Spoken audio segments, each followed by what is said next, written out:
بسم اللہ الرحمن الرحیم۔ السلام علیکم ناظرین۔ سلطان صلاح الدین ایوبی رحمۃ اللہ علیہ نے جب مصر پر حکمرانی قائم کی تو آپ اکثر اوقات غریب لوگوں کے بارے میں سوچا کرتے کہ ان کو کس طرح زیادہ سے زیادہ سہولیات دی جا سکیں اور کس طرح ان کو روزگار مہیا کیا جا سکے کہ یہ اپنے بیوی بچوں کا پیٹ پال سکیں۔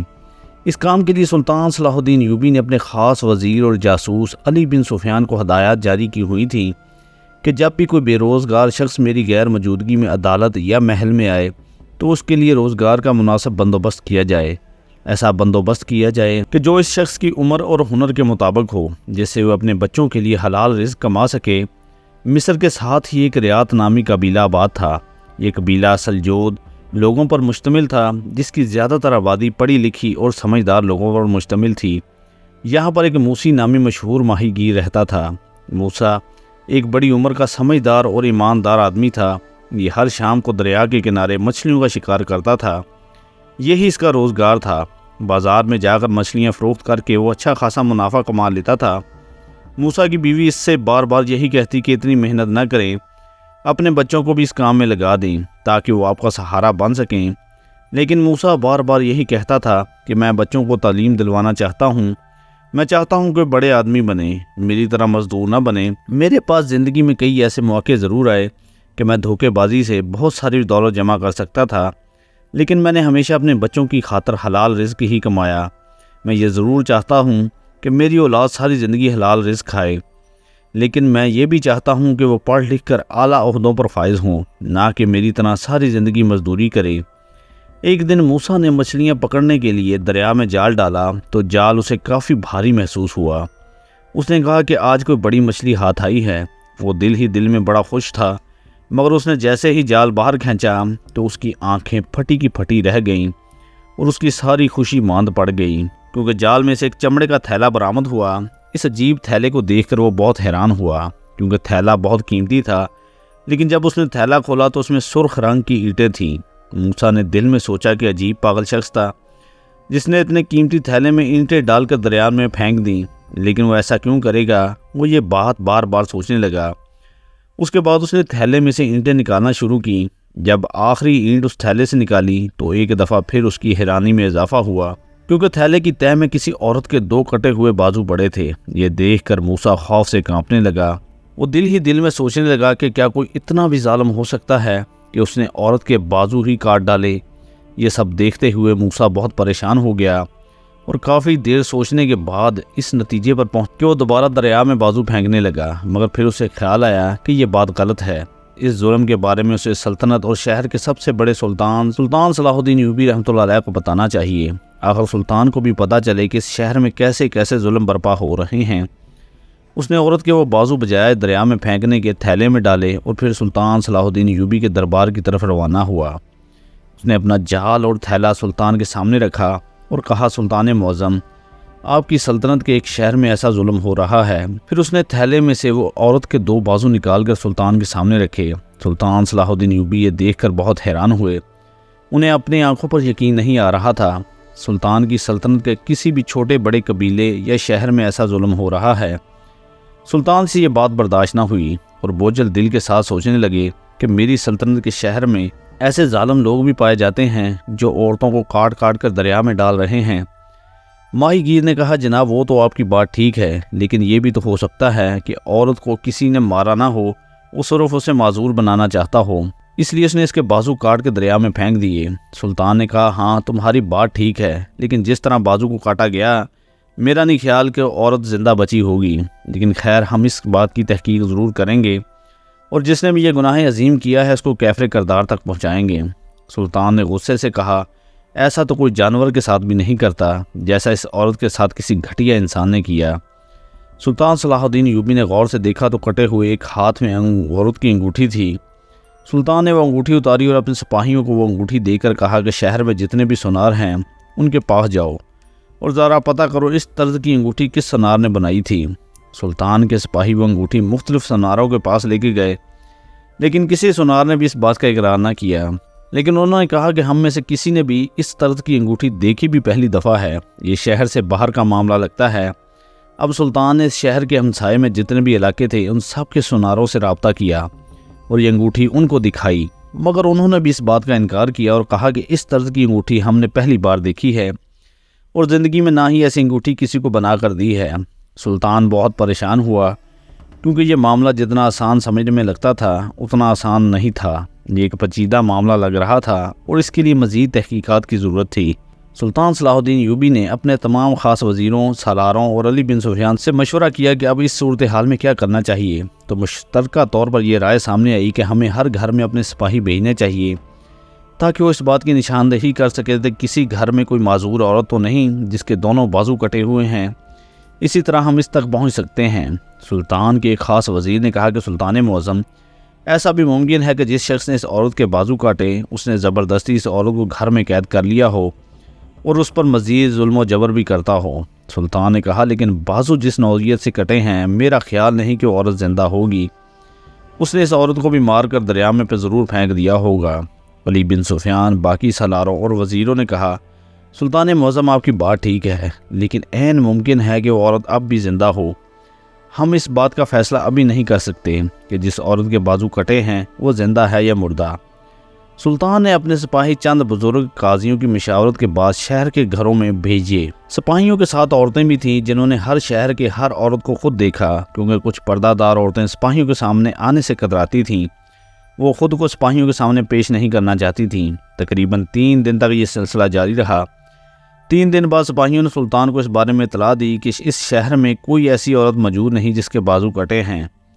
جب سلطان کو اس بات کا پتہ چلا تو انہوں نے اپنے سپاہیوں، وزیروں، سالاروں اور علی بن سفیان سے کہا کہ میں نے کہا نہ تھا کہ اس عورت کو مار دیا گیا ہوگا، لیکن تم نے میری بات کا یقین نہیں کیا، اب تم لوگوں کو میری اس بات کا یقین آ گیا ہوگا۔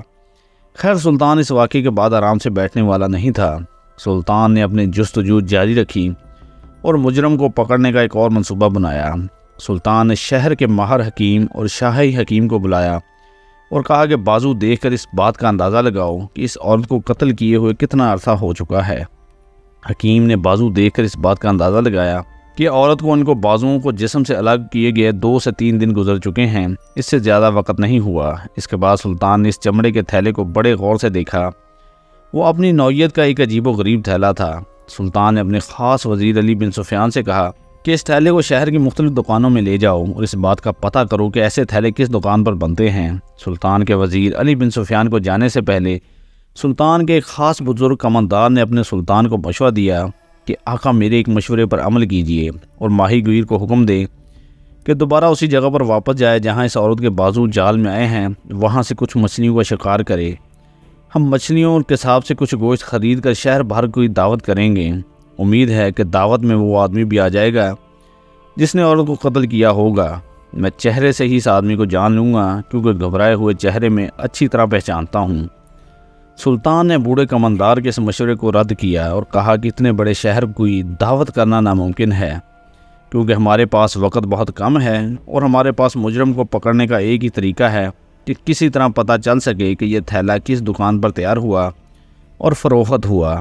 سلطان کے خاص وزیر علی بن سفیان شہر کے ایک ایک دکان پر گئے اور انہوں نے ان کے تیار کیے گئے چمڑے کے تھیلے دیکھے، ان کے بننے کا طریقہ دیکھا، لیکن کسی تھیلے کا نمونہ اس نمونے سے نہیں مل رہا تھا۔ آخرکار شام کے وقت جب وہ شہر کے آخری دکان میں گئے تو انہیں ایک اشارہ ملا کہ اس دکان پر ایک 80 سالہ بزرگ بیٹھا تھا۔ اس نے تھیلا دیکھا تو اس نے کہا کہ میں یہ تو نہیں جانتا کہ ایسے تھیلے کہاں بنتے ہیں، لیکن اس تھیلے کو جس چمڑے سے بنایا گیا ہے میں یہ ضرور جانتا ہوں کہ چمڑا کہاں بنتا ہے۔ یہ خاص قسم کا چمڑا ہے جو شہر کا فلاں موچی تیار کرتا ہے، میں اس کا پتہ جانتا ہوں۔ سلطان کا ایک خاص سپاہی اس موچی کے پاس گیا تو موچی نے اس بات کا اقرار کیا کہ ہاں یہ تھیلا میرے ہی چمڑے سے بنا ہے۔ آدمی نے موچی سے پوچھا اچھا یہ بتاؤ تم نے یہ چمڑا پچھلے 2-3 دنوں میں کس کس کو فروخت کیا تھا؟ موچی نے کہا کہ یہ ایک قیمتی چمڑا ہے جسے ہر کوئی خرید نہیں سکتا، پچھلے 2-3 دن تو صرف ایک ہی تاجر مجھ سے یہ چمڑا خرید کر گیا تھا۔ موچی نے علی بن سفیان کو تاجر کا نام اور پتہ بتایا۔ سلطان کا خاص وزیر اس تاجر کے پاس گیا تو اس تاجر نے اس بات کا اقرار کیا کہ ہاں میں نے موچی سے وہ چمڑا خریدا اور میں کشتی میں سوار ہو کر شہر میں سے بیچنے کے لیے جا رہا تھا۔ کشتی کا ملاح اس چمڑے کو بڑی غور سے دیکھ رہا تھا۔ میں نے اس ملاح سے پوچھا کیا بات ہے، کیا چمڑا تجھے پسند آیا؟ ملاح نے کہا کہ بات دراصل یہ ہے کہ مجھے پانی بھرنے کے لیے ایک مشق کی ضرورت ہوتی ہے، میرے پاس اس سے پہلے کوئی مشق تھی لیکن وہ ضائع ہو چکی، تو میں بہت پریشان ہوں۔ جب میری نظر اس کے چمڑے پر پڑی تو میرے دل میں یہ خیال آیا کہ اگر یہ چمڑا مجھے مل جائے تو میں اسے ایک نئی مشق بنوا سکتا ہوں جو کہ زیادہ دیر پا اور پائیدار ہو سکتی ہے۔ تاجر نے وہ چمڑے کا بنا ہوا تھیلا اس ملاح کو دے دیا، اور وہ بھی تحفے میں۔ بقول تاجر کے جب میں کشتی سے اترنے لگا تو ملاح کو اجرت دینے لگا، تو ملاح نے اجرت لینے سے انکار کر دیا اور کہا کہ آپ نے یہ چمڑا جو مجھے دیا ہے یہ آپ کا احسان ہے، آپ اجرت دے کر مجھے شرمندہ مت کریں۔ تاجر نے علی بن سفیان کو اس ملاح کا پتہ اور نام بتا دیا۔ علی بن سفیان تاجر کے بتائے ہوئے پتے پر اس ملاح کے گھر پہنچے۔ ملاح نے جیسے ہی تاجر کو دیکھا اور علی بن سفیان کے ہاتھ میں وہ چمڑا بھی دیکھا تو اس کے پسینے چھوٹ گئے، وہ ڈر سے کانپنے لگا اور وہ اپنی کیفیت کو نہیں چھپا سکتا تھا جو اس کے دل میں تھی۔ علی بن سفیان اسے پکڑ کر سلطان کے پاس لے گئے۔ سلطان صلاح الدین ایوبی نے اسے کہا کہ دیکھ، مجھے بات گھما پھرا کر کرنا نہیں آتی، سچ بول دے، اس میں تیری بہتری ہے۔ سلطان کے غصے بھرے لہجے سے پوچھنے پر ملاح نے اپنے جرم کا اعتراف کیا اور کہا کہ ہاں، میں نے ہی اس عورت کے بازو قلم کیے تھے اور پھر اس عورت کو مار دیا۔ سلطان نے جب یہ سنا تو اس کے منہ پر تھپڑ رسید کیا اور کہا تجھے شرم نہیں آتی، تم درندے ہو، بتا تو نے ایسا کیوں کیا؟ ملاح نے سلطان کو بتایا کہ میری کشتی میں جو بھی مسافر دریا کے پار شہر میں جاتے تو ایک عورت کی آواز کی تعریف کرتے، میرے کان اس کی تعریف سن سن کر پک چکے تھے۔ آخر میں انہوں نے پوچھا کہ وہ کون ہے جس کی تم ہر وقت تعریفیں کرتے ہو؟ وہ کہنے لگے کہ ایک عورت ہے جس کی آواز بہت سریلی ہے۔ میری یہ بات سن کر ایک مسافر نے کہا تم ایک دفعہ خود اس عورت کی آواز سن لو، اس کے بعد خود فیصلہ کرنا کہ اس کی آواز کیسی ہے۔ مسافر کی باتیں سن کر میں ایک دفعہ محل میں اس عورت کی آواز سننے کے لیے گیا۔ وہ ایک کمال کی حسینہ تھی اور اس کی آواز میں جادو تھا۔ اس کا نام شمسہ رانی تھا، جو مختلف محفلوں میں اپنی آواز کا جادو جگاتی۔ لوگ اس کی آواز کے نشے میں مدہوش ہو کر سونے کی اشرفیاں اور دینار لوٹاتے، مگر ساتھ ساتھ اس کے جسم کو ہاتھ لگاتے، چھیڑنے کی کوشش کرتے۔ لیکن میں نے دیکھا کہ یہ عورت کسی قسم کی مزاحمت نہ کرتی اور گانا گانے میں مصروف رہتی۔ وہ ایک رئیس لونڈی تھی اور وہ رئیس اس عورت کی وجہ سے کافی مال کما چکا تھا، مگر محفلوں میں جب بھی کوئی آدمی اس عورت کی گندی نیت سے چھیڑنے کی کوشش کرتا تو رئیس منع نہ کرتا، وہ اپنے گاہک خراب نہیں کرنا چاہتا تھا۔ مجھے اس بات کا بہت دکھ ہوا۔ میں نے دل میں سوچا کہ اس عورت کو یہ بات اچھی نہیں لگتی، لیکن وہ مجبور ہے اس لیے منع نہیں کرتی، ورنہ کون سی عورت اپنے جسم کے ساتھ کوئی کسی کو کھیلنے کی اجازت دے گی۔ اس محفل سے واپسی کے بعد مجھے رات بھر نیند نہ آئی، میں اس عورت کے بارے میں سوچتا رہا۔ اگلے دن رئیس کے پاس گیا۔ میں نے کہا کہ میں آپ کی لونڈی آپ سے خریدنا چاہتا ہوں۔ رئیس مسکرایا اور کہا کہ اس لونڈی کو خریدنے کی تمہاری اوقات نہیں۔ پھر رئیس نے اس عورت کی جو قیمت بتائی وہ واقعی میری اوقات سے باہر تھی۔ میں نے اپنی اور اپنے باپ کی بنائی گئی ساری زندگی کی 5 کشتیاں فروخت کی۔ اس کے علاوہ پہلے سے بھی میرے پاس کچھ دینار موجود تھے اور اپنی ساری جائیداد اور دولت ملا کر اس لڑکی کو خرید سکتا تھا، لیکن اس کے بعد میں کنگال ہو جاتا۔ 5 کشتیاں اور 5000 دینار ملا کر میں نے اس لڑکی کو رئیس سے خرید لیا، پھر اس کے ساتھ نکاح کر کے اپنے گھر لے آیا۔ سلطان معظم، شادی کی پہلی رات میں نے اس کو بتایا کہ اب تجھے کوئی چھو نہیں پائے گا، کوئی شخص تمہارے جسم کے ساتھ نہیں کھیلے گا، تم میری عزت ہو۔ شمسہ رانی جو کہ اب میری بیوی بن چکی تھی، اس نے کہا کہ آپ نے جو مجھ پر احسان کیا میں اس کا بدلہ نہیں چکا پاؤں گی۔ میں نے لڑکی سے کہا کہ میں نے تجھ پر احسان نہیں کیا، بلکہ میں نے تمہارا دیوانہ تھا، میں نے پہلی نظر میں تجھے پسند کر لیا تھا، اس لیے میں نے لوگوں کی غلیظ نظروں سے تجھے بچایا اور اپنے خود کی اور اپنے باپ کی بنائی گئی تمام جمع پونجی بیچ کر رئیس سے تجھے خریدا ہے اور گھر کی زینت بنایا۔ سلطان معظم، پھر میں نے محنت مزدوری کرنا شروع کر دی اور 6 ماہ کی محنت کے بعد میں نے ایک اور کشتی خرید لی، پھر سے اپنا پرانا پیشہ اختیار کیا۔ میں نے اپنی بیوی کو ہر لحاظ سے خوش رکھا، کسی قسم کی مشقت نہ کرنے دی، خود کھانا پکا کر اپنے ہاتھ سے کھلاتا۔ میری بیوی کو ہر قسم کی آسائش میسر تھی جو ایک عورت خواہش کر سکتی ہے۔ شادی کو بھی 1 ہی ماہ گزرا تھا کہ ایک رات میں اچانک نیند سے بیدار ہوا تو دیکھا کہ میری بیوی کمرے میں نہیں۔ میں نے باہر دیکھا لیکن وہ وہاں بھی نہیں تھی۔ اس کے آس پاس گھروں سے بھی اس کی خبر نہ ملی تو میں پریشان ہو گیا۔ میں سوچنے لگا کہ میری بیوی کہاں جا سکتی ہے، اس کا تو یہاں کوئی بھی اپنا نہیں، وہ کہاں جا سکتی ہے۔ 2 ہفتے گزر گئے لیکن اس کا کچھ پتہ نہ چلا۔ میں نے اسے بہت تلاش کیا لیکن وہ مجھے کہیں نہ ملی۔ میں دن رات اسے تلاش کرتا، اس کی وجہ سے پریشان رہتا۔ میں اپنی زندگی کا چین اور سکون، بھوک پیاس سب کچھ گنوا بیٹھا تھا۔ سلطان معظم، ایک دفعہ میری کشتی میں کچھ مسافر آپس میں گفتگو کر رہے تھے کہ لڑکی کی کیا خوبصورت آواز ہے، دل کرتا ہے کہ آدمی سارا دن بیٹھ کر اس کی آواز سنتا رہے۔ میں ان کی باتوں کی طرف متوجہ ہوا۔ دوسرے آدمی نے کہا ہاں یار، اس کی آواز سن کر تو میں بھی مدہوش ہو گیا، اور جب میں نے دینار لٹانے گیا تو اسے گلے سے لگا لیا۔ دوسرے مسافر نے کہا تجھے یہ حرکت نہیں کرنی چاہیے تھی، رئیس کو اس بات پر غصہ آ سکتا تھا۔ پہلے مسافر نے مسکرا کر کہا ارے جب لڑکی کو اس بات پر کوئی اعتراض نہیں تو رئیس خواہ غصہ کرے گا۔ ان مسافروں کی باتیں سننے کے بعد میں رئیس کے پاس گیا تو دیکھا کہ شمسہ رانی یعنی کہ میری بیوی وہ ایک محفل میں گانا گانے میں مصروف ہے۔ مجھے اپنی قسمت پر رونا آ رہا تھا کہ جس لڑکی کی خاطر میں نے اپنا سب کچھ لٹا دیا وہ واپس اسی گندگی میں چلی گئی۔ میں چپ چاپ واپس آیا اور ایک بہترین موقع کی تلاش میں رہا۔ ایک دن رئیس دریا کے کنارے میری بیوی کے ساتھ گزرا تو میں نے چپ کر کے اس پر وار کیا اور ڈنڈے سے رئیس کو مار مار کے بے ہوش کر دیا۔ پھر اپنی بیوی کو ساتھ لے کر ایک سنسان جنگل میں چلا گیا۔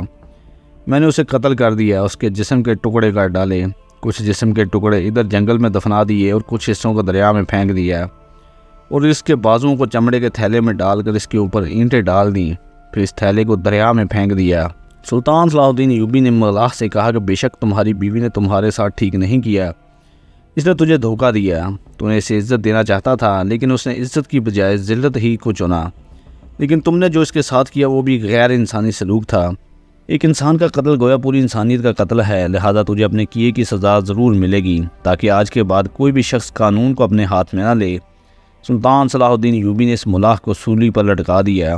پورے 10 دن تک اس کی لاش شہر کے چوک میں لٹکی رہی تاکہ لوگ اس سے عبرت حاصل کریں، کیونکہ یہ واقعہ پورے مصر شہر میں پھیل چکا تھا اور بچہ بچہ اس واقعے کی حقیقت سے واقف ہو چکا تھا، اس لیے اس کی لاش کو 10 دن تک لٹکایا گیا۔ باقی تمام لوگ یعنی کہ ہر چھوٹا بڑا اس سے عبرت حاصل کرے اور ایسا کام دوبارہ زندگی میں نہ کرے۔